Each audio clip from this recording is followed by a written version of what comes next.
St. Matthew wrote originally in Hebrew. This is what we're given to understand from both St. Jerome and Eusebius of Caesarea. And the language used, even in the early translation into Greek, is very Semitic. The expressions are those used in Hebrew. What to me unto thee? In other words, what have I to do with you? That kind of thing. And here on this day we have the word Simon coming in, not Peter. That was used in the early stages, out of force of habit, by the band who knew Simon at the call. And we have details coming in which show that Matthew was present at these healings. When he was healing the mother-in-law of Simon Peter, he leant over her and talked. He talked to the fever. He rebuked the fever. And we have then in the same gospel, that of today, the discernment. People are coming in great numbers to be healed, but a certain proportion are healed of something else. There are demons there. And this indicates that we also need to be aware that there can be several levels of dis-ease. And we notice also that the Lord never turns people away, but he nevertheless manages to carve out space for communion, of soul, of intimacy, of engagement entirely with beatific vision which he has. He and the Father are there alone when there are none in the way. And we need to be also aware of that need for ourselves. If we are all the time available and are not in control, then we are disproportionately on the horizontal. We notice also that people are inclined to absorb him for healing alone. They want to retain him.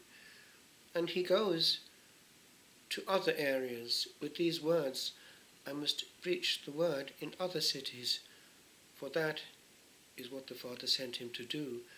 And that can apply also to us. There are some souls who might be overbearing, who might be over-demanding, all for me, all the time of the priest, etc., for me.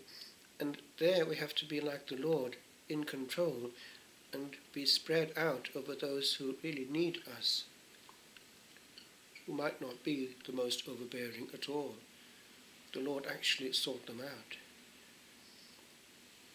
With regard to what the Lord wants us to do this life, it is to be found precisely in the gospel itself.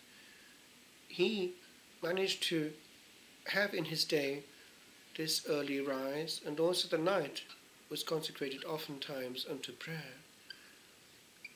If we are awoken, for instance, in the heart of night, especially if it's around 3 a.m, it could be our guardian angel wanting us to be aware that some are in danger, some are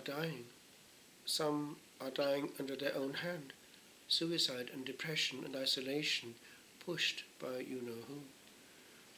And that can happen precisely because the push is coming from dark forces, which at 3 at night, the hour of unmercy, are released through satanic rites. They have everything in reverse.